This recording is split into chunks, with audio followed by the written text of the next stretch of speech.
Si je vous dis Cavagnolo, eh bien normalement, ça devrait inspirer les fans d'Yvette Horner, de Marcel Azzola et de dizaines d'autres accordéonistes célèbres. C'est en effet la marque française qui a dominé le marché national dans les années 70. Une entreprise artisanale installée alors à Villeurbanne, où une centaine de salariés fabriquent à la main 2000 instruments par an. Depuis, la crise est passée par là, elle a dû déménager, elle a réduit ses effectifs, mais elle existe encore. Bonjour Mathieu Chassalet, merci d'être avec nous aujourd'hui pour représenter cette entreprise qu'on connaît mal et qui a beaucoup évolué. Donc c'était l'occasion de la présenter. Vous êtes chez Cavagnolo depuis combien de temps, vous d'ailleurs ? Alors ça fait 6 ans, depuis la reprise en fait. 6 ans, vu votre âge, effectivement, si vous m'aviez dit 30 ans, c'est pas possible. Alors vous n'avez évidemment pas connu les débuts de cette formidable entreprise. En fait, l'accordéon a toujours été dominé par les Italiens. Pourquoi ? Oui. Alors l'Italie, ça a toujours été le berceau de l'accordéon parce que l'histoire veut que l'instrument soit né là-bas. Et les Italiens, ensuite, ce sont les premiers à avoir un petit peu industrialisé la fabrication de l'instrument.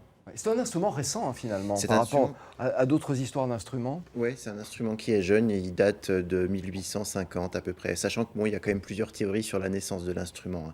Il y a des versions qui datent l'instrument beaucoup plus loin avec la Chine, qui aurait eu un espèce d'accordéon conceptuel dans les années 900. Mais l'histoire la plus, je pense, véridique serait la version italienne dans les années 1850. Donc oui, c'est un instrument qui est jeune. Alors là, en l'occurrence, on parle d'un Italien qui s'appelait Domenico Cavagnolo. On devrait dire normalement avec l'accent tonique italien, mais c'est devenu Cavagnolo pour effectivement le monde entier, qui a fondé cette entreprise donc à Villeurbanne. Voilà. Pour quelle raison, lui, avait quitté l'Italie, particulièrement le Piémont, où sont d'ailleurs, je crois, implantés la plus grande partie des fabricants d'accordéons aujourd'hui ? Alors, la plus grande partie des fabricants, en fait, se trouve à Castelfidardo. Et Cavagnolo est né, lui, à Vercelli, donc un petit peu plus au nord. Et à l'époque, Cavagnolo avait un distributeur en France, quelqu'un qui aimait ces accordéons-là, qui allait les chercher en Italie, qui les revendait ensuite en France. Et puis, dans les années où les Italiens ont eu tendance à immigrer en France pour le travail, Cavagnolo a trouvé cette décision assez séduisante parce que ça lui permettait, il avait un marché qui était déjà ouvert en France grâce à cet importateur. À l'époque, ça s'appelait peut-être pas comme ça, mais une sorte de pied-à-terre déjà. Voilà, une sorte de pied-à-terre. Et il se rendait compte que les instruments se vendaient aussi plus cher en France qu'en Italie. C'est-à-dire que la marge était aussi intéressante. Normal, c'était du commerce. Donc effectivement, ça l'a poussé à venir s'installer. Oui, je pense que ça l'a aussi poussé. Et ça a été pendant longtemps une entreprise familiale. Une partie de la famille Cavagnolo travaillait dans la boîte. Au départ, il y avait 2 frères. Il y avait Domenico et Ermanno. Ouais. Voilà, c'était les 2 frères qui ont créé la marque. Ensuite, il y a eu la descendance. On voit les photos de Domenico et Ermanno à l'écran. Et la ils ont eu... C'était 2 fils aussi, je crois, non ? Pardon ? C'était 2 fils, la descendance ? Alors, il y a eu un fils et 2 filles. D'accord. Voilà. L'un d'eux a eu un fils, le second a eu 2 filles. Et d'ailleurs, on est toujours en contact avec les 2 filles, Paul et Françoise, Françoise et Paul Cavagnolo, qui sont très contentes que l'usine perdure et que la marque perdure. Voilà, parce qu'effectivement, aujourd'hui, l'entreprise n'est plus dans les mains de la famille. Elle est devenue très, très importante, cette entreprise. Pour quelle raison ? Pourquoi ce succès énorme ? Alors, c'était des accordéons qui étaient typés, c'est-à-dire qu'il y avait un savoir-faire qui était exclusif. Ça a toujours été une marque qui a beaucoup innové dans la technique. C'est-à-dire on verra tout à l'heure avec l'accordéon électronique. Alors nous, on essaie de faire perdurer l'innovation. C'est quelque chose qui est important pour nous, ça nous tient à cœur. Mais à l'époque, on avait déjà des gens très ingénieux qui utilisaient des mécaniques élaborées qu'on utilise encore actuellement parce qu'on n'a pas trouvé de meilleur système. Oui, c'est combien de pièces différentes un accordéon ? C'est extraordinaire. Voilà, alors d'un modèle à un autre, suivant, si on parle d'un modèle d'étude à un modèle de concert, on peut aller jusqu'à 8500 pièces dans un instrument. Voilà, c'est phénoménal, effectivement, on s'y attend pas. Bon, c'est vrai que c'est une mécanique très complexe. Ils ont été précurseurs, justement, dans la fabrication, je disais, d'instruments électroniques, et ça, c'est complètement surprenant, dans les années 60. Oui, tout à fait, dans les années 60. Ouais. Voilà, il y avait un modèle phare qui s'appelait à l'époque le Major Vox. Et celui-ci c'était un petit peu archaïque, parce que l'électronique n'était pas l'électronique qu'on connaît aujourd'hui avec les ordinateurs, la miniaturisation. Et donc, il fonctionnait avec des câbles d'aéronautique, des gros câbles. Il y avait un fil qui connectait une touche. C'était assez volumineux. Puis les possibilités étaient réduites, mais à l'époque, c'était sensationnel. C'était révolutionnaire. Ouais. À cette époque-là, tout est fabriqué à la main. C'est vrai qu'il n'y a pas eu de mécanisation pour fabriquer les accordéons. C'est dû à la complexité de la machine? Oui, la complexité de la machine. Et puis d'ailleurs, aujourd'hui, la fabrication, on utilise en bonne partie les machines qui sont centenaires, hein, pas loin en tout cas, hein, pour la plupart. On continue vraiment à perdurer dans cette tradition de fabrication. Oui, alors il y a eu malheureusement des problèmes économiques qui sont arrivés vers quelle période? Il y en a eu plusieurs. Hein, chronologiquement, il y a eu les années 80 apparemment qui ont été compliquées. Et puis la dernière en date, c'était l'année 2010. Ouais. Voilà. Donc l'entreprise a déposé le bilan, je crois, en 2010, effectivement. Voilà, c'est ça. Donc grosse difficulté. Elle a déménagé, elle s'est installée à Bénaud, où Oui. elle se trouve aujourd'hui. C'est dans l'Ain, c'est au nord de Lyon, pour ceux qui connaissent mal leur géographie, ce qui est souvent mon cas. Il reste peu de monde par rapport effectivement, au nombre de salariés qu'on connaissait à la belle époque. Oui, tout à fait. Par rapport aux grandes années, comme on dit, il y a nettement moins de monde. Oui, oui. Mais bon, nous, on est reparti depuis 2010 dans une conjoncture qui n'était pas évidente, parce que quand il y a une liquidation, ça veut dire qu'il y a un problème. Ouais. Et l'intérêt, c'était aussi de pouvoir continuer à avancer, et même à employer, parce que depuis que ça a été repris par Guy Fresnon, qui est le gérant, Voilà, qui est un art des choix. qui a un art des choix, voilà, c'est lui au départ qui a relancé la machine, qui commercialement appliquait des règles qui fonctionnent très bien. Ouais. D'ailleurs, Il connaît bien le commercial parce qu'il avait un magasin dans lequel il vendait des Cavagnolos. alors l'avantage, c'est que oui, tout à fait, il avait un magasin, il est musicien, il est pianiste, il est accordoniste. En plus, bien sûr, avoir un patron qui connaît l'instrument et qui sait en jouer, c'est toujours bien. Et puis, nous sommes à la présent, trois associés avec Thierry Duchesne, qui est le chef d'atelier. Thierry, c'est la mémoire de l'usine. Il a 34 ans, je crois, de maison. Donc, c'est vraiment lui. Il connaît absolument tout dans la fabrication, la conception de l'instrument. Alors vous aussi, évidemment, vous connaissez cet instrument. Vous ne travailliez pas pour l'ancienne entreprise, mais en fait, vous étiez un proche J'étais un proche de la famille. Voilà, de la famille. Et donc, il y a une continuité, quelque part, qui se fait avec cette relance de l'entreprise. J'aimerais qu'on vous écoute avec un instrument qu'on peut dire classique. Ouais, un instrument acoustique. Ouais. Ah ben, allons-y.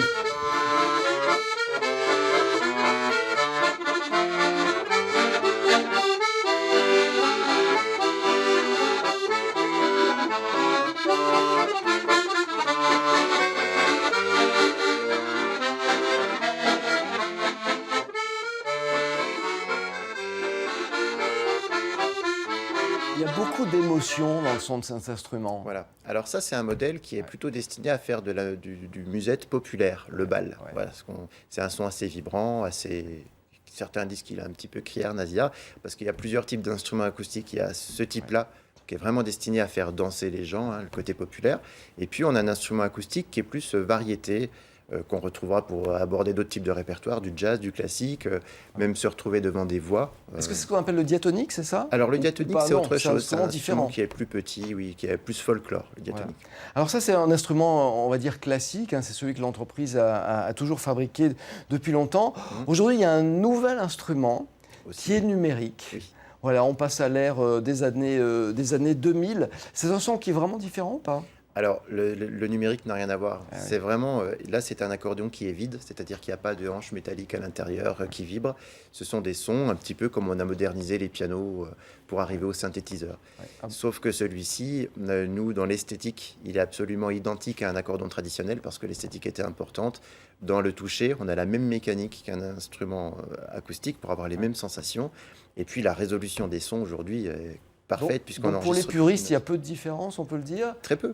Ah ben écoutez, on va voir là s'il y a une différence justement.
finit avec du Handel, c'est ça? C'est ça. C'est magnifique, c'est étonnant, c'est même stupéfiant, parce que moi j'ai l'impression qu'on a l'âme de l'instrument, mais on a des ambiances complètement différentes. Voilà, c'était l'intérêt de cet instrument. Je me trompe pas, parce que je les découvre, hein, les images, moi. C'est exactement avec le son. ça. C'est exactement ça. Ouais. Ah, c'est étonnant. Justement, quel était l'objectif de... En fait, on a plusieurs instruments en un. Voilà. Alors l'objectif, le problème de l'accordéon, c'était d'abord son poids. L'instrument est lourd. Donc maintenant, le numérique permet d'avoir un instrument 2 fois moins lourd parce qu'on utilise des caisses en fibre de carbone. D'abord, ça c'était un développement important. Il intègre toutes les sonorités. Parce que pour faire du musette, il faut avoir un accordéon musette. Pour faire de la variété, il faut un autre modèle. Pour faire jouer du bandoneon, il faut un bandoneon, etc. Et là, cet instrument intègre toutes les sonorités, non seulement de tous les accordéons, mais en plus de tous les autres instruments. Oui, on peut jouer du piano, on peut jouer de la trompette, Bien on sûr, peut piano, tout faire. Trompette, sax, guitare électrique, orgue, tout ce que vous voulez. Des voix. Ouais. Est-ce que le prix est adapté au fait qu'on peut jouer tous les instruments? Est-ce qu'il coûte très très cher ces instruments électroniques? C'est pas un accordéon qui coûte plus cher qu'un accordéon acoustique haut de gamme, non. Ouais, ça reste quand même un instrument qui est cher. Alors justement, comment est-ce que vous faites aujourd'hui pour vous différencier des instruments qui peuvent venir de Chine? Parce qu'on le comprend, c'est vrai pour pratiquement tous les secteurs, la Chine concurrence tout le monde. Complètement. Et même l'accordéon, parce que maintenant, il y a même des marques qui sonnent encore un petit peu italiennes ou allemandes. Et la fabrication se trouve en Chine. Mais ça, on ne l'ébruite pas trop. Les gens ne veulent pas trop le savoir. Enfin, c'est normal. Par contre, nous, ce qui nous différencie, d'abord, c'est la technique. Nous, on a des accordéons numériques qui fonctionnent en Wi-Fi et en Bluetooth. On les pilote avec une tablette tactile. Ils peuvent stocker des MP3. On peut lancer les MP3. On est vraiment dans les nouvelles technologies. Sans là, fil. vous êtes adapté. Oui. On utilise des faisceaux, il n'y a plus de contact physique dans l'instrument, ce sont des lasers en fait, on traverse des lasers, donc il n'y a plus de casse, la poussière n'est pas un problème. Techniquement, on est allé très loin avec le Digit Millennium, c'est celui qui est présenté là sur l'écran, et la qualité aussi. Sachant que même nos cartes électroniques sont fabriquées en France, on tient à ce que tout soit fabriqué en France pour maintenir cette qualité. Est-ce qu'il n'y a pas de petits soucis, parce que les professionnels détestent ça? Il faut combien de temps pour fabriquer un instrument? Alors, suivant les modèles, il faut à peu près un acoustique assez complexe. Il faut compter une bonne centaine d'heures pour fabriquer un... Ah oui, donc ça reste de l'artisanat quand même. Complètement. Est-ce qu'il trouve sa place dans l'univers musical de 2017, cet instrument? Parce que c'est vrai qu'il est associé à une période, on parlait du musette tout à l'heure, on dit que tout ça est dépassé. Non. Alors, il y a eu la période qui l'a un petit peu ringardisé. Effectivement, quand on parle musette, alors les jeunes, ça les fait rire. Mais il faut savoir qu'on l'a toujours retrouvé derrière des artistes comme Piaf, Brel. C'est quand même des musiques encore qui sont actuelles. Ils sont pas démodés. Voilà. Et puis aujourd'hui, par exemple, quand on prend le numéro 1 des ventes en France de disques Claudio Capéo, Claudio, il utilise un Cavagnolo, celui que vous avez vu et que j'utilise aussi, le Digit Millennium. Ça va être ma dernière question. Vous êtes toujours suivi par les stars? C'est-à-dire que nous, on ne démarche pas, on n'offre pas d'instruments. C'est généralement celui qui veut un Cavagnolo vient nous trouver et puis ça se passe comme ça. Mais oui, le Cavagnolo a toujours été derrière les plus grandes voix. Ça, et comment est-ce que vous voyez l'avenir de cette entreprise aujourd'hui? L'avenir, on s'occupe d'abord de l'export. On travaille bien avec la Suisse, on travaille bien avec la Belgique. Et actuellement, on s'occupe de l'Allemagne. Donc on essaie d'être plus actif avec l'Allemagne, on se déplace beaucoup. On a une quarantaine de magasins qui travaillent avec nous en France, pour lesquels on se déplace, on fait des démonstrations pour montrer les instruments, etc. Donc l'avenir, on veut rester à une échelle qu'on peut maîtriser, qu'on sait maîtriser. On ne veut pas devenir une multinationale, on veut simplement faire perdurer la marque et puis continuer ce savoir-faire. Bien faire le travail. Voilà, et puis éventuellement, oui, si l'export nous amène un petit peu plus de boulot, embaucher 2-3 personnes, évidemment, c'est le but aussi. Vous êtes combien aujourd'hui d'ailleurs, on l'a pas dit? Alors aujourd'hui, à l'intérieur de l'usine, on est 9. Et quand on compte les prestations, parce qu'on a 3 ingénieurs aussi qui travaillent sur le modèle numérique avec moi, on est 4 en permanence à travailler sur ce modèle, on est une quinzaine. Bien. Voilà. Écoutez, merci d'être venu nous parler. On peut dire que c'est une belle renaissance et puis c'est une belle entreprise qui est en devenir. C'est un peu le paradoxe après avoir connu des sommets, en redémarrage, effectivement, grâce aux nouvelles technologies puis au talent de ceux qui s'en occupent aujourd'hui. Merci beaucoup. Merci beaucoup. Une vraie découverte.